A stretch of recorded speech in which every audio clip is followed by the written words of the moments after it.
90s, and now of course you have Guitar Hero, which, you know, there's a Van Halen one, a Metallica one, an Aerosmith one, and Beatles. yeah, all kinds of stuff. So I think that's cool. And you were going to say something, and I interrupted you. No, it was just about Journey used to be Santana's band. So. Really? Santana's. And here's a little side note: Journey sucks. So yeah, they're not very good. Yeah, they suck. Without Santana. Yeah, well, you take Santana away from anything, it's probably not going to be as good. None of those guys. Let's go through the rest of these here. Missile Command, boy, that's a good game. Space Jockey, Space Attack, Defender, that's a pretty common one. Space Cavern, Star Master, got E.T. here. Boy, E.T.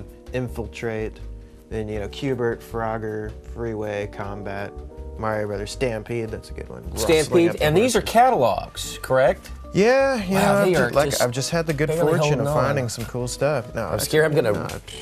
You know, you can rip it all you want. Folks, some of this stuff's as old as you are, or older. I know. Depending on how old you are. Yeah, you know, there's all kinds of these are really cool, advertisements for all these games. And stuff. you've slowly collected these over the years, kind of like the Nintendo. Now, what's the? You have like what, 500? You said in Nintendo. So what's the stack? How's this stack up against to the Nintendo? Well, you know, I never really was advent. I wasn't as much an enthusiast about Atari as I was in Nintendo. Right. But I still have 400, you know, something like that of the Atari games. So this there's about 1,200 altogether. Jeez. So there's more than there were Nintendo games in Atari. Right, right. So this is again a small sampling of your entire collection. Now, the ones that I remember were Space Invaders, of course. Yeah. Grand Prix, which was a. Yeah, I almost brought that one. Oh, okay. Yeah. I wish you would have. It was it's kind of like Pole Position. You know, it's a racing game. There was also Pitfall, which was extremely popular as far as I remember. Everybody had Pitfall that had an Atari. Yeah. Now you'd be jumping around, going through swamps, jumping on alligators. Yeah. It was kind of cool. And Breakout and Super Breakout. See, and I almost brought those, but then I would have had to bring those other controllers that you scoot back and forth and roll them around. See, this, folks, you got to understand something about James. When I say come on the show and bring this, boy, he brings. It's a pile of stuff. He's bringing the show. This stuff is all tucked away in hidden corridors of my house, too. Where's the one? This one has what you think is some. Oh, it reset.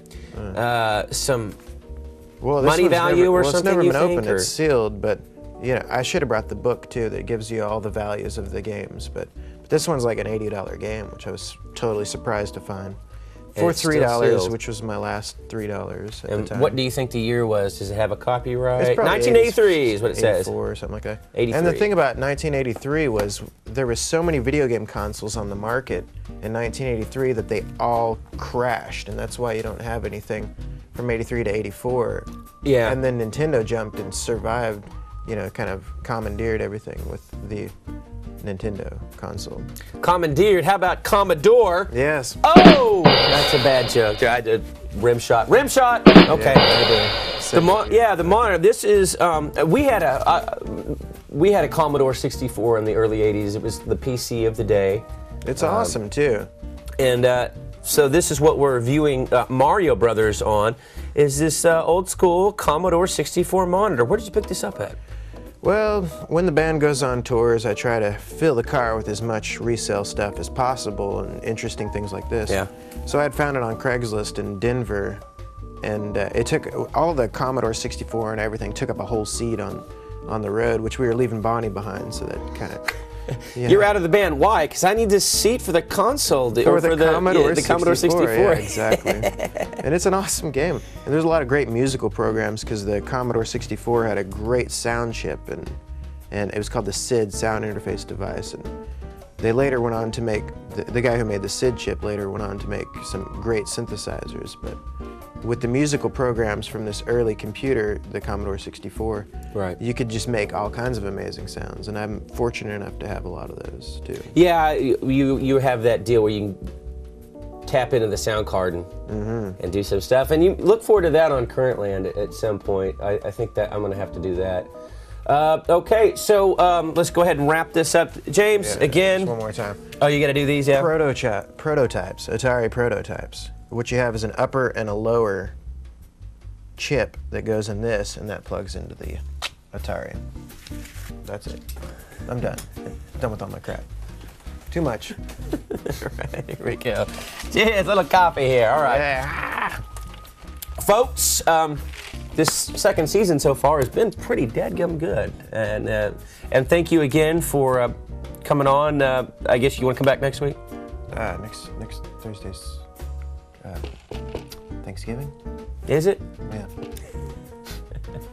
Sometime then, soon. You can tell how much I care about Thanksgiving. Okay, folks. Until next Monday. Actually, not next Monday. We're gonna do a repeat. We're gonna do a repeat of one of these. So, unless this is a rerun, and then it won't matter.